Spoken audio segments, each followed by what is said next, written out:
Man, this is Deion Dawkins, man, and you're listening to The Scoop on OwlScoop.com. You already know.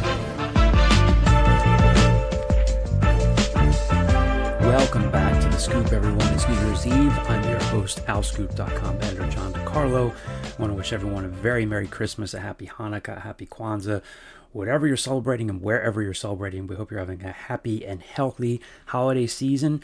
This is going to be a shorter podcast this week. Temple's men's basketball team wrapped up its non-conference schedule back on Sunday with a 91-71 win over Buffalo at the Liacouras Center. The Owls will open American Athletic Conference play Friday, January 3rd at the Liacouras Center against a 10-3 Wichita State team that was picked to finish fourth in the league.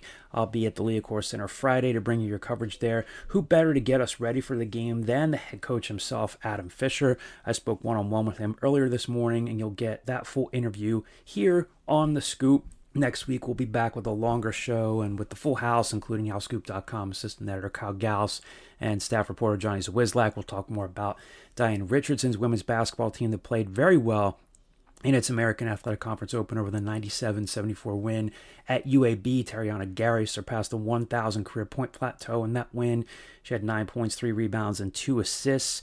Jalisa Molina had a career-high 17 points and 10 rebounds. That's a good sign for the Owls. That was her first double-double. The women's team will host ECU tomorrow on New Year's Day at 4 p.m. at the Liacouras Center. The Pirates play without 2 injured starters in their conference opener, a loss at Tulsa, so we'll see if they're at full strength tomorrow.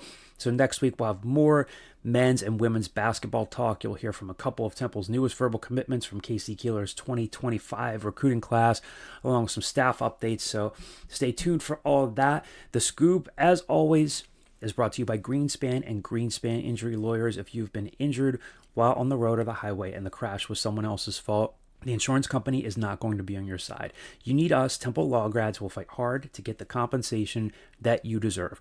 We only get paid if we win, so in Pennsylvania or New York, call us today at 215-261-7359. That's 215-261-7359. And you can find them on the web at greenspans-law.com. That's greenspans-law.com.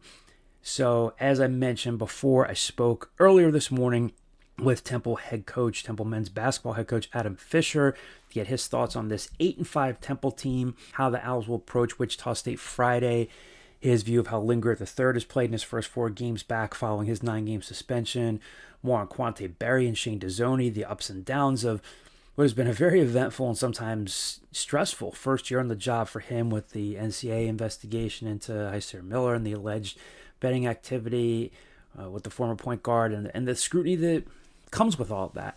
It was around this time last season that Adam got his first conference win as a head coach, and it came at home against Wichita State. And then that 10-game losing streak followed, capped off by that brutal loss to UAB and the news of the U.S. integrity investigation that night. And it's been a whirlwind since then. Right after that, of course, the Owls went on that run that nearly got them into the NCAA tournament. So here they are again now at 8-5 heading into Friday's conference opener.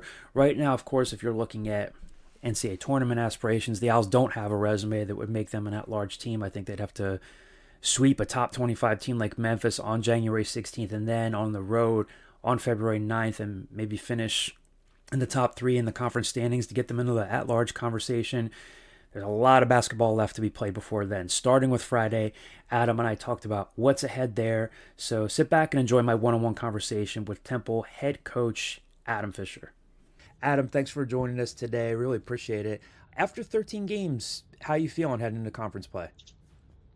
First off, John, thanks for having me. Happy holidays to you and your family. You as well. Look, it's when you add a lot of new guys, you're going to start piecing it together. You use the non-conference, right? You'd want to win every game, right? Everybody wants to win. That's why you play.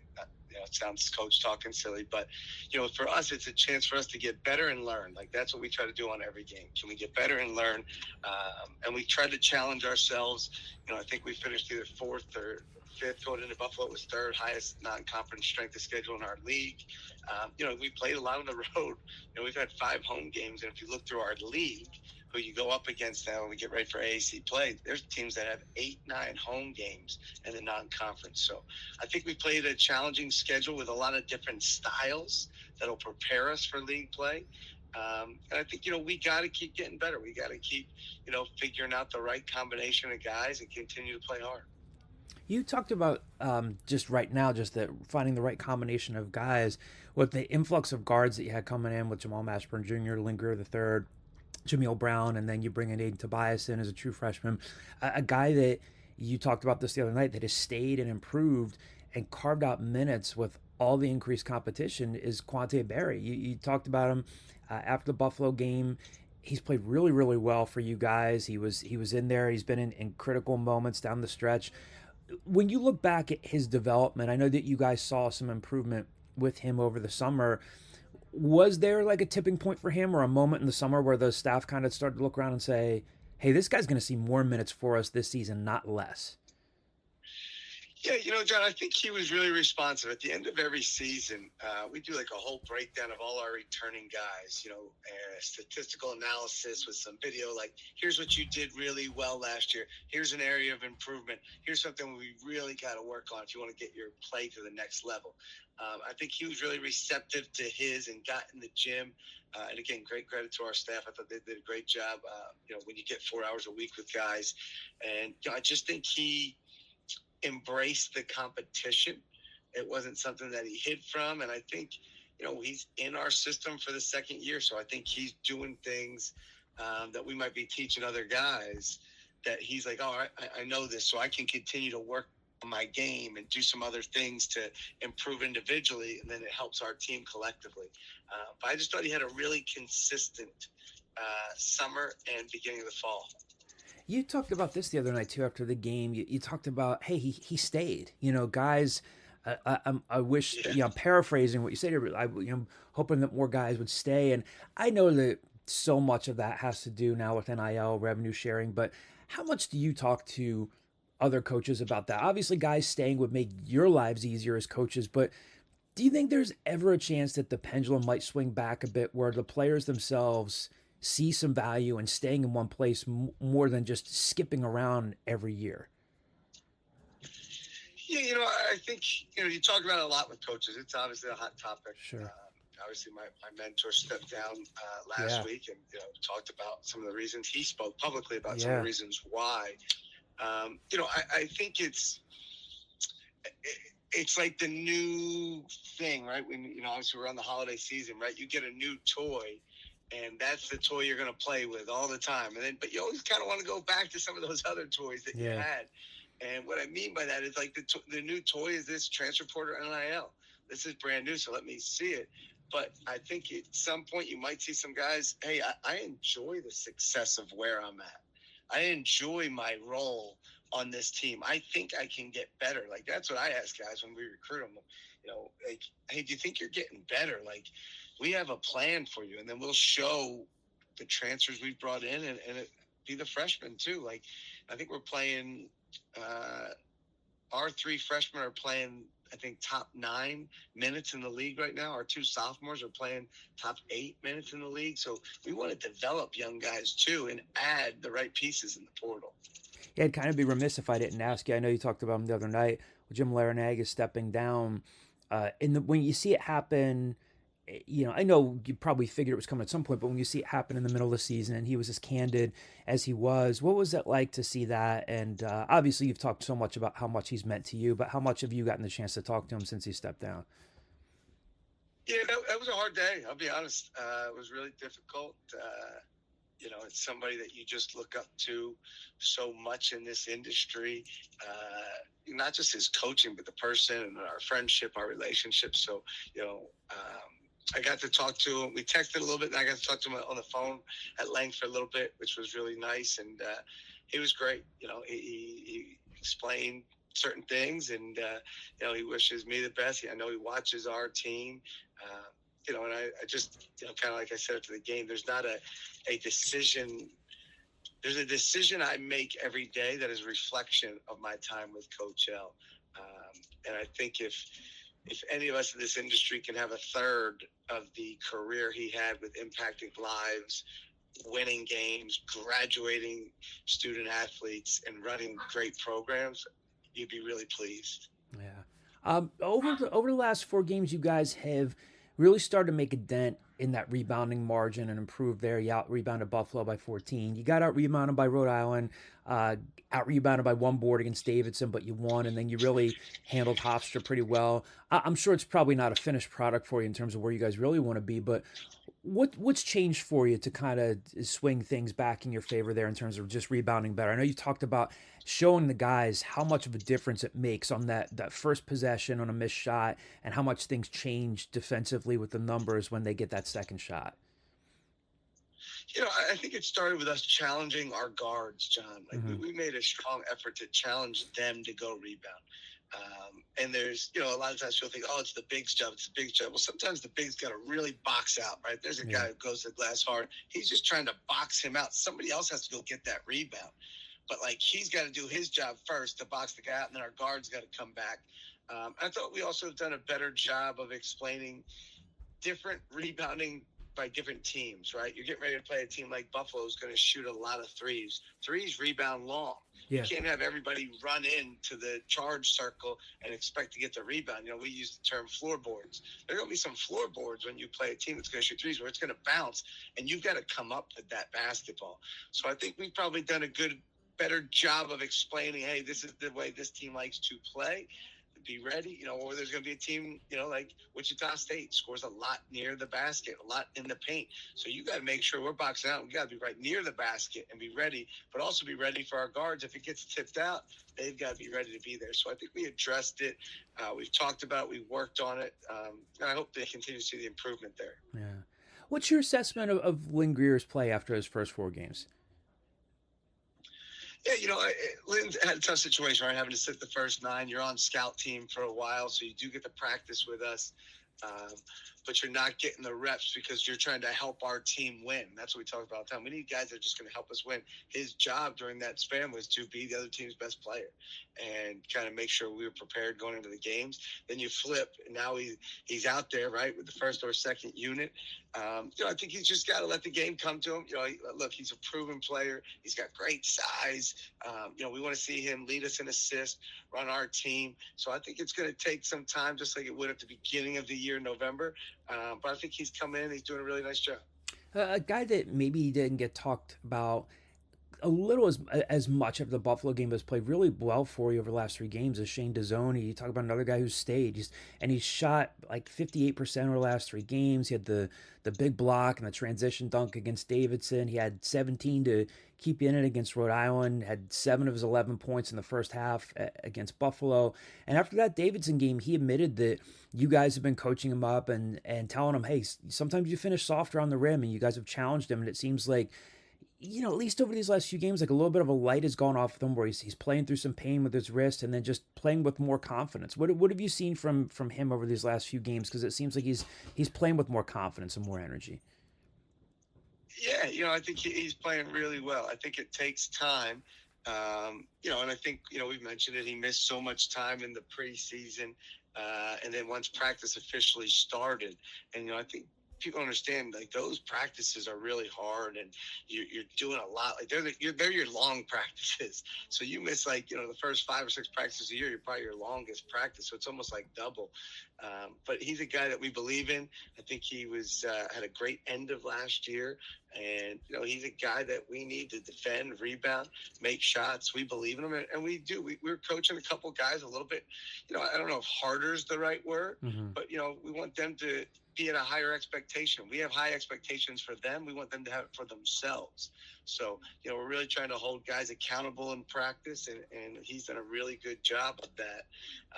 I think, again, he does some things that don't always even show up on the box score. We use the term winning plays, and they're not just the last 2 minutes. Although that block was phenomenal, and that was on our winning play list. But there's some things in the first half, right? Like, who's going to be the first team to dive on the ground for a loose ball at Hofstra? We did it. We were the first team. We dove on the ground. We got an easy layup. That's a winning play. Even though it happened whatever time of the first half, those are the plays you need to keep going, and he does that often.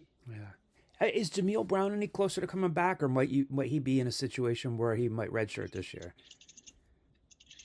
We just keep trying to talk to him each day, see how he's doing, be there to support him. We haven't made any decisions, and we're just kind of on his timetable and how he's feeling, so we kind of just go from that. You've talked a lot about just having a lot of guys. Sometimes you'll just say in a press conference, we've got a lot of guys. Matteo Picarelli's minutes have gone up and down, but then he got some time and hit a couple buckets for you against Buffalo. Elijah Gray only played 15 minutes against Buffalo, and we had one foul, but I'm assuming that's more matchup-based situation. Dylan Batiste didn't play last night, but then we've seen him in other games, and then down the stretch against Buffalo, it was Mash, Quante, Zion, Shane, and Steve, and guys like Lynn and Aiden Tobias, and who had started didn't play as much, but you guys have been able to mix and match sometimes based on the situation. How much are the guys really kind of getting a sense now of taking in the rotations and sitting with the number of minutes they're getting or not getting? Because it does seem like you guys might be getting a good handle on that, where guys are understanding, okay, if I didn't play in this stretch, it might be because of the matchup and not because of anything I did wrong. It seems like that's part of what's coming with having more depth this year. Yeah, I think, look, everybody on every team in college basketball probably wants to play all 40 minutes, right? And I heard this a long time ago. The guys that start, they think they want to play more minutes. The guys that don't start think they should start. Guys that are on the bench, like, everybody feels a certain way. And what we've tried to really emphasize, and again, it's hard, right? Human nature, but is, hey, let's just worry about winning that game on that given day. Mm-hmm. And it's that simple, right? Like, you got to play well when you're out there. You got to defend. You got to play with energy. Got to rebound, and it's hard. Like, I'll be honest with you. We told Elijah, hey, they went small versus Buffalo. That's the only reason. He was awesome. He's like, I got you, coach. That's why we moved Steve over to the 5. But we have that versatility, which I think in the long run, when you play a season like we do, it really helps you. So if we can get guys, and we keep telling them, just totally buy in to winning. That should be the only thing that matters, is winning. And on each night when you get your time to be called, you got to be ready to go. And you never know when it's going to come, and it's hard. It's hard, but when you talk to guys in the NBA, there's very few superstars, right? So you have to learn a role. And right now our role is, hey, we got 16 guys. We need all of you for us to win. So all 16 be ready. What about Babatunde Duradola? He's been starting for you. There have been times where he's picked up a couple of fouls and then doesn't play as much, and then games where he's really saved you guys with his rebounding, and obviously reclassified, gets thrown right into the mix in late August, then boom, he's starting. What have you seen from him 13 games in? Yeah, I think he's been great. I think when we signed him, I thought he would probably start the day he signed. It probably wasn't in the first thought of my head. Uh-huh. But we told him, you're going to have the opportunity. And that's something we said, and we've shared with everybody. Hey, there's an opportunity here. Nothing's given to you. Nothing's promised when we recruit you. And I think he's been really good. I think it's sometimes hard because he played so well early in the first 2 or 3 games. It's like, hey, you forget he's a freshman. So there's going to be some mistakes. There's going to be a couple of times we pick up fouls early. But I think he's continuing to get better. I think his practice habits are getting better. And again, here's a guy that missed all summer with us. Mm-hmm. So he's made great strides. I'm really excited for him. I'm really happy he's in our program. He's a wonderful young man, too, to have around. And I think he's just going to keep getting better and better as the season goes on. And how about Aiden Tobias? And kind of had some early success. You guys have always known that he can shoot, and he's got the wingspan and everything. And then I'm assuming that, okay, tape's out there, people adjust to him, and he might be going through a little bit already of that mini freshman year adjustment where people are starting to know who he is. How have you kind of seen him respond to that? He's been starting, but he hasn't been, hitting as many shots, taking as many shots as things have kind of tightened up on him. But how have you seen him just respond to that over these last few games? Well, I think it's fitting into his role, right? I think he's a guy that can knock down shots, but he was playing because of his energy, effort, and those type of plays, getting us extra possessions. And we say it all the time. He's just flying around, and that's why he earned the minutes to play. And he'll continue to do that. Again, another guy who's learning our system, how to play, what the speed is at this level. But his job, and we tell him all the time, your job is just to go play harder than anybody on the court, fly around, get us extra possessions. We had a shot where he saved it from going out of bounds at Hofstra. It was awesome, got us an extra possession. Those are the type of plays we need him to continue to make. Even the other night, he had a great block. I believe it was on their kid, Sable, really good player for Buffalo. Like, just his ability to be able to stay down on a shot fake and then contest. So he's doing a lot of great things. And again, his role going to be to score 20 points a night? Probably not right now, right? So it's figuring out, what is your role? I got to go play hard, compete, move the basketball, and he's done it. He did a great job the other night. Drove it baseline, they took it away. He didn't do anything crazy, didn't do anything wild. All he did was take a retreat dribble, reverse the ball, and it was awesome. And that's something that we emphasize to our team. So to see him do it was really cool. Are you starting to see guys realize that more, like a moment that you just described? Are they seeing that more in game, or is it like, does the light bulb go off more during film sessions? How hard is it to get them to see it in game? Because I'm assuming that once they see it in game, that's when you really get the collective team hitting on all cylinders, right? Yeah, I think it's coming, right? It's coming. You got to know what the defensive, we have a defensive analysis on the other team that we show our guys over a 2-day stretch. Hey, here's what they do. Here's what is normally open. Depending on how they play it. Is the low man pulled in? Do they tag? All these different things. So we try to then simulate those situations in practice. And then they got to make the right reads in games. But I think our guys have done a really good job, especially the last 4 or 5 games, of making the right read on not just reading their defender, but being able to read, where's the low man? Coach I used to tell me the best players can not only just control their defender, they can control the other 4 guys out there, and then also control their other 4 teammates. And I think we're starting to get guys that can do that are able to see what's open and make the right reads. So conference play starts Friday. You got Wichita State coming in. If preseason polls count for anything, they were picked 4th in the preseason bowl. Finished 4th in the league. 2 spots ahead of you guys. They're 10-3 so far. They've got good guards. Justin Hill, Georgia transfer, has been pretty good. And Xavier Bell had played at Drexel. Corey Washington, the St. Peter's transfer. I guess I know Hill sat out with a hamstring tightness, and it sounds like it was precautionary. He might play against you guys, and then you got Quincy Ballard with good size. So they're a pretty well-rounded team. What are the challenges they present, and how do you approach guarding them and just taking the ball to them offensively? Yeah, I think this is one of the best teams in our league. Even Harlan Beverly, who played for me when I was at Miami, is there still. They're older. They're really good. They challenge themselves also in the non-conference schedule. They beat Kansas State at home. Mm-hmm. They beat Minnesota in a neutral site. Like, they've had some really tough games. They provide a lot of challenges as you watch them. They have a lot of guys that can get downhill. A lot of guys, they love to throw alley-oops to Ballard, right, who's a really good big man, one of the best in our league.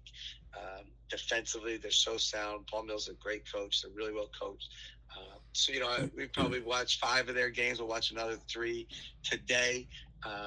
And I think, we just got to get our guys ready. Like, this is, now that we call it the new season, right? There's different phases. There's the non-conference season, then there's the conference season, then there's the conference tournament, and then then there's postseason after that. So there's 4 phases to every year. And then every now and then you have the in-season tournament, meaning you play 3 games in Orlando. So this is our next phase, and we want our guys to be ready. We want to continue to protect home court, but this is one of the best teams in our league, Wichita State. Dude, it was around this time last season, Adam, that you got your first conference win as a head coach, and it came against Wichita State. And that's a special landmark for a rookie head coach. And then after that win, you guys went on the 10-game losing streak before you turned things around, and you damn near got to the NCAA tournament. A year later, what's changed for you? Are you the same? Are you different? Do you feel like you've lived a lot of lives? Because just on a personal level, between like the with all the Heisier Miller stuff, the gambling investigation, losing Lynn and Chris Clark for the first 9 games, I'd have to imagine you're a human being first before you're head coach, and I'm sure there's a lot of stress, and you guys have gotten through it. But what has it been like to kind of just live through all that over the last year? Yeah, not a lot of those scenarios you mentioned, John, are in the head coach's handbook for first-year head coaches. I'd imagine not. The job, right? But look, I think it's, first off, like you said, all the people in our program, we have some great human beings, great people. So the first thing you worry about are the people. When you see Chris, and he's phenomenal. What a great coach. We're so glad he's back. You worry about them.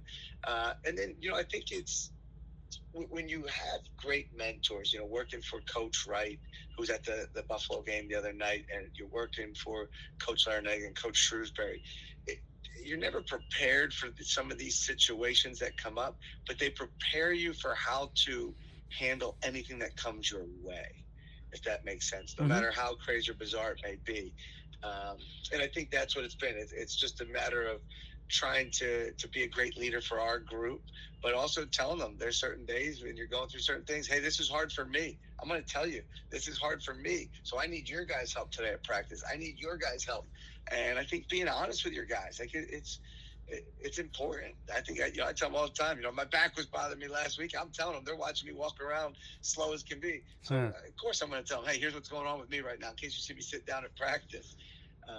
But I think it prepares you, right? The people you're around, having a great support system, having a great staff, all that stuff helps, John, when you go through some adversity. And I think it's important. You're going to see it in life. So, we've seen it, but we've tried to attack it and continue to grow from it.